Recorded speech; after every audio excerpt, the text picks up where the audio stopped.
meron tayong actual na turn signal light. Ito ang battery, dalawang 6 volt series, bali 12 volt. At ito ang positive, nakakonect sa letter B ng ating flasher.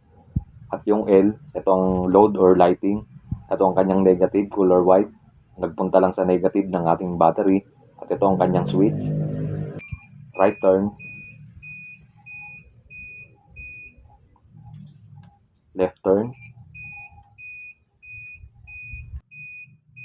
Ito po ay sa pinaka-basic at sa pinakamadali nating mauunawaan para kahit tayo na mismo ang gumawa ng ating service. At kung sa hazard naman po ay ganito ang magiging connection. Add po tayo ng push button switch.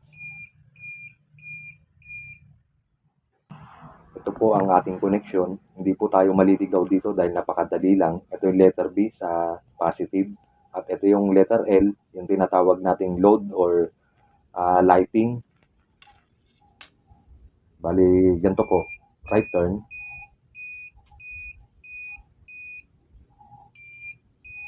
Left.